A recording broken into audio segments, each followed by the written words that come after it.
যারা সিয়াম রাখে, যারা সিয়াম পালন করে, রোজার সিয়াম রেখে আমাদের কি উপকার হবে,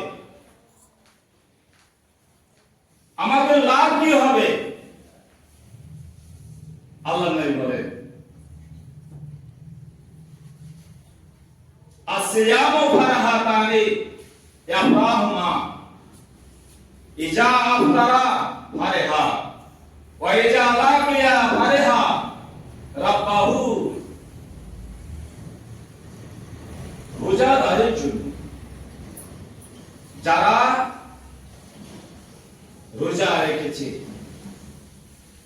ইমাম বুখারী যখন হাদিস বুখারী শরীফ যখন লিখতে শুরু করেন, তার প্রথমে একটা হাদিস এনেছে, ইন্নামাল আমালু বিন্নিয়াত, ইন্নামাল আমালু বিন্নিয়াত। এখানে নিয়াতের কথা